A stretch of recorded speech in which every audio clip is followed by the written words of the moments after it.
बिस्मिल्लाहिर्रहमानिर्रहीम। जी, अब हम डिस्कस करते हैं एक थर्ड मेथड है हमारे पास और नाम है उसका इंटीग्रेशन फैक्टर। अब इंटीग्रेशन फैक्टर जो है वो वहाँ पर हम अप्लाई करते हैं जहाँ हम सब्स्टिट्यूशन का मेथड अप्लाई ना कर सकें, जहाँ हम सेपरेट वेरिएबल वाला मेथड अप्लाई ना कर सके, तो वहाँ पर हमने इंटीग्रेशन जो है उसको अप्लाई करना, इंटीग्रेशन फैक्टर को अप्लाई करना है। अब इसको सबसे पहले इक्वेशन को ज़रा फॉलो करें। ये हमारे पास d y over d x की फॉर्म में लिखा y prime p x y, यानी वाई सिंगल होगा, यहाँ वाई प्राइम है, यहाँ अकेला वाई है और उसके साथ एक्स का फंक्शन होगा कोई, इज इक्वल टू एक्स के अंदर दिया गया कोई फंक्शन है। अब इंटीग्रेशन फैक्टर कैसे निकालेंगे? इस वाई के साथ जो भी कुछ होगा उसको आपने ई की पावर बना देना है और वहाँ पर उसका इंटीग्रेट कर देना है, यानी ई की पावर बना के उसकी इंटीग्रेशन ले लेनी है वाई के साथ जो भी एक्स वाला फंक्शन होगा। तो ये अगर आप काम करने के बाद सॉल्व करेंगे तो वहाँ से हमें मिल जाएगा इंटीग्रेशन का फैक्टर। फिर इंटीग्रेशन के फैक्टर को हमने क्या करना है? मल्टीप्लाई कर देना है ये पहली वाली जो हमारे पास ये इक्वेशन है जो दी गई होगी उसके साथ, तो ये हमारे पास बन के आ जाएगी। तो यहाँ पर जब हम ये काम मल्टीप्लाई का कर लेंगे तो एक साइड पे एक सिंपल सा रूल बन जाएगा, तो वो अप्लाई करेंगे और बाद में इंटीग्रेशन कर लेंगे। तो इसकी बाकायदा समझ जो है आपको एग्जाम्पल को सॉल्व करने से आएगी। तो चलते हैं अब हम एग्जाम्पल की तरफ।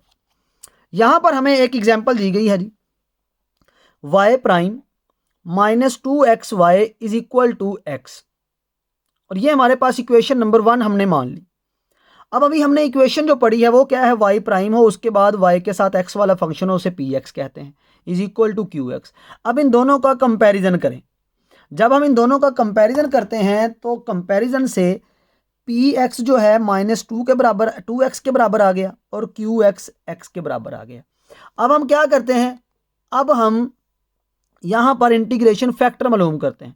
तो इंटीग्रेशन फैक्टर मालूम करने के लिए आपको बताया कि ई की पावर बना देना है आपने और उसकी इंटीग्रेशन ऊपर करनी है। तो ये हमारे पास ई पी एक्स की वैल्यू -2x और साथ में डी एक्स लगा के ये इंटीग्रेशन का सिंबल लगा दिया। इंटीग्रेशन करेंगे अब इसकी यहाँ पर, तो हमारे पास इंटीग्रेशन का फैक्टर जो आ जाएगा वो आएगा ई की पावर, ये -2 वैसे ही बाहर लिख लें, और x जो है इसका इंटीग्रेशन क्या आएगा? X square over 2। तो ये हमारे पास वैल्यू आ गई।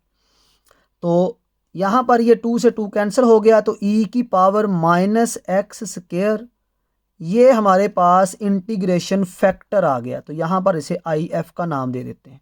तो इंटीग्रेशन फैक्टर हमारे पास आ गया जी ई की पावर -x स्क्वायर। अब अगला जो काम हमने बताया गया है वो क्या है कि ये इंटीग्रेशन फैक्टर को इक्वेशन नंबर 1 के साथ मल्टीप्लाई कर दें। तो यहाँ पर आप मल्टीप्लाई बाय 1, इंटीग्रेशन फैक्टर को 1 के साथ मल्टीप्लाई कर दें, तो ये आ जाएगा वाई प्राइम ई की power -x square -2x Y, और ये e की power -x square is equal to x e की पावर -x स्क्वायर। तो ये हमने सिंपल इस फैक्टर को इस इक्वेशन नंबर 1 के साथ मल्टीप्लाई कर दिया, तो ये हमारे पास इक्वेशन बन के आ गई। अब अगर गौर करें, ये वाली जो लेफ्ट हैंड साइड है इस पर आपने गौर करना है। यहाँ पर हमेशा एक रूल बनेगा और मोस्टली जो रूल बनता है ना वो प्रोडक्ट रूल बनता है। किसका प्रोडक्ट रूल? डेरिवेटिव का। अब डेरिवेटिव का प्रोडक्ट रूल क्या है? पहला वैसे ही दूसरे का डेरिवेटिव प्लस दूसरा वैसे ही पहले का डेरिवेटिव। तो हमारे पास यहाँ पर ये फर्स्ट हो जाएगा, ये सेकंड हो जाएगा। तो देखिए फर्स्ट वैसे ही है और सेकंड का डेरिवेटिव है, तो यानी वाई का डेरिवेटिव दिया गया है, प्लस वाई वाला वैसे ही आ गया, इसका डेरिवेटिव। तो अगर इसका डेरिवेटिव लेना आप तो ये वैसे ही आता है, और पावर का डेरिवेटिव -x स्क्वायर का डेरिवेटिव होता है -2x। तो इसका मतलब यहाँ पर प्रोडक्ट रूल जो है ये क्लोज हो रहा है, तो हम यहाँ पर प्रोडक्ट रूल इसको क्लोज कर देते हैं। तो ये आ जाएगा d/dx और हमारे पास e की पावर -x स्क्वायर और साथ में y। अगर आप इसको यहाँ पर डिफरेंशिएट या डेरिवेटिव भी लेंगे तो यही बनेगा, पहला वैसे ही दूसरे का डेरिवेटिव प्लस दूसरा वैसे ही पहले का जब इसका डेरिवेटिव लेंगे तो ये -2x वाला आएगा इज इक्वल टू, ये हम लिखेंगे ऐसे ही x e की -x²। अब यहाँ तक कोई क्वेश्चन आई होप आपको नहीं होगा। अब चलते हैं इसको नेक्स्ट सॉल्व करने की तरफ। तो ये हमारे पास यहाँ पर आ गई वैल्यू। अब हम क्या करते हैं, दोनों तरफ इंटीग्रेशन जो है वो अप्लाई कर देते हैं। तो इंटीग्रेशन अप्लाई करने के लिए इसे लिखते हैं जी e की पावर -x² y, और इधर e की पावर -x² पहले लिख लेंगे, और ये जो x है इसको ऐसे डॉट x dx, ये इंटीग्रेशन, और इधर भी हम ये d ऐसे, और इधर dx, डिफरेंशियल हमने लेना है। ठीक है, तो अब ये इंटीग्रेशन और ये डिफरेंशियल कैंसिल आउट होके क्या आ जाएगा, e की -x², और ये y इज इक्वल टू, यहाँ पर जरा क्वेश्चन को समझना है, e की पावर -x², हम क्या करते हैं यहाँ पर x dx, इंटीग्रेशन लेने का जो असूल होता है एक्सपोनेंशियल वाले फंक्शन का वो ये है कि ये उस वक्त इंटीग्रेट होगा जब इसका डिफरेंशियल साथ होगा। यानी हमारे पास अगर एक ex है, इसकी इंटीग्रेशन भी क्या है, इसकी इंटीग्रेशन ex ही है। क्यों ex है, क्योंकि ये x का डिफरेंशियल यहाँ मौजूद है, तब ये इसके बराबर है। अब अगर आप गौर करें तो यहाँ पर e की पावर में -x² है, तो इसका मतलब अगर आपके पास ये ऊपर वाले का डिफरेंशियल साथ आ जाए तो इस पूरे की जो इंटीग्रेशन होगी वो यही होगा। तो ये हमारे पास -x² है, इसका हम डिफरेंशियल बनाएंगे।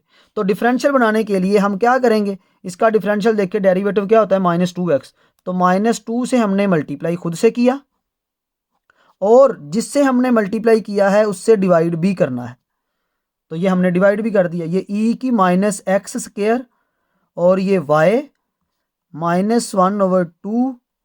अब जरा देखिए, ये फंक्शन आ गया पूरा, और ये इसका डिफरेंशियल आ गया। तो जब फंक्शन e वाला हो और साथ उसका डिफरेंशियल मौजूद हो पावर का, तो ये पूरा फंक्शन ही इंटीग्रेशन का आंसर होता है। तो इसका आंसर भी क्या आ जाएगा, e की पावर -x² प्लस c। तो ये हमने प्लस c यहाँ पर लिख दिया।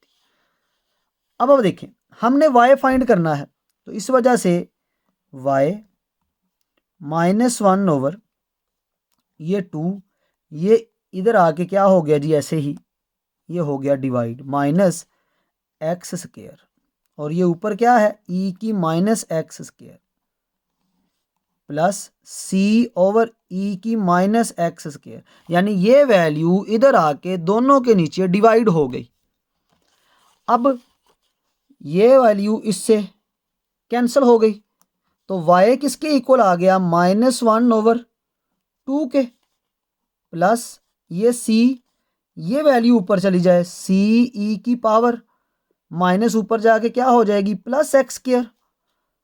अब इसको पहले लिख लें, इसको बाद में लिख लें, सिर्फ रीअरेंज करने के लिए, CEx² और ये -1/2। तो ये हमारे पास इस क्वेश्चन का आंसर आ गया।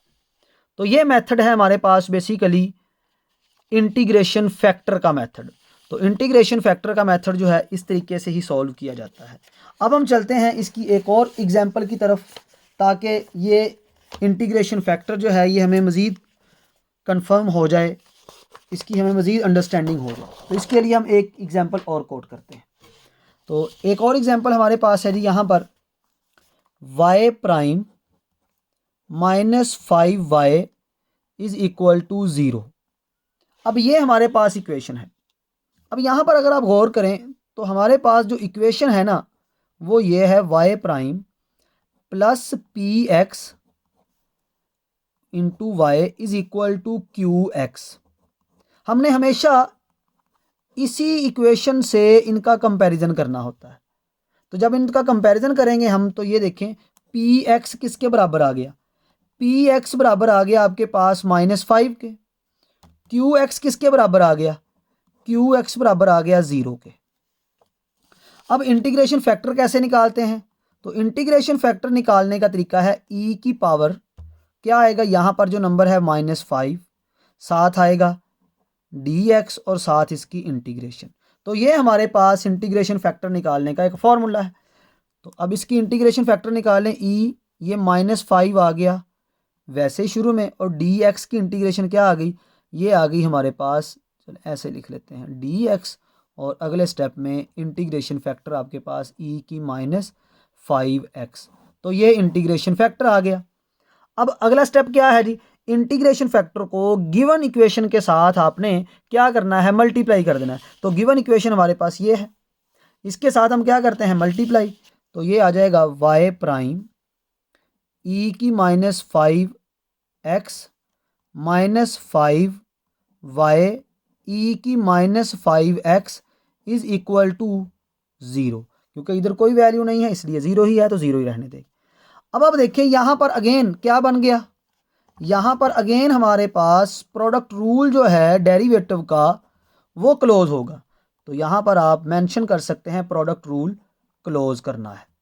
तो जब प्रोडक्ट रूल को क्लोज करेंगे तो ये आ जाएगा आपके पास d/dx, या डिफरेंशियल सिंपल लिख लें, किसकी इक्वल है जी, ऐसे चलो लिख लेते हैं d/dx ई की पावर -5x और साथ में y, पहला फंक्शन एज इट इज, दूसरे की इंटीग्रेशन डेरिवेटिव। तो ये हमने यहाँ पर क्लोज कर दिया, प्रोडक्ट रूल इक्वल्स टू 0। अब दोनों तरफ हम क्या करते हैं, इंटीग्रेशन अप्लाई कर देते हैं। तो जब इंटीग्रेशन अप्लाई करेंगे तो हमारे पास जो 0 है उसकी इंटीग्रेशन कोई कांस्टेंट है, लेकिन हम आसानी के लिए इसको 0 ही रहने देते हैं। तो यहाँ पर हमारे पास ये इंटीग्रेशन और ये डिफरेंशियल आपस में कैंसिल हो गया। तो ये आपके पास आ गया ई की -5x और साथ में y प्लस सी। चूँकि इधर x नहीं है इस वजह से इधर 0 ही रहने दिया, और कांस्टेंट भी हमने इसी तरफ जो है वो अप्लाई कर दिया। तो हमारे पास ये आ गया ई की -5x y is equal to, ये सी उधर जाके माइनस का सी हो गया, चूँकि कांस्टेंट है चाहे माइनस का हो चाहे प्लस का रहेगा कांस्टेंट ही, तो इसलिए हम इसको सिंपल सी ही लिखेंगे, माइनस लिखने की यहाँ पर साथ ज़रूरत नहीं है। तो y हमारे पास क्या आ गया जी, y आ गया c/e की -5x। तो ये माइनस ऊपर जाके क्या हो गया जी, -5x ऊपर जाके प्लस हो गया, सो ये आ गया ce की 5x, और यही हमारे पास गिवन आंसर है, रिक्वायर्ड आंसर हमारे पास आ गया। तो ये एक मेथड था जिसको हमने सीखा, इंटीग्रेशन फैक्टर का रूल, उसको इस्तेमाल करते हुए हमने सिंगल डेरिवेटिव वाली जो इक्वेशन है उसको हमने सॉल्व किया है। आई होप आपको ज़रूर समझ आ गई होगी। अगर कोई आपका क्वेश्चन हो किसी किस्म का, ग्रुप में या आप कमेंट बॉक्स में लाजमी पूछ सकते हैं।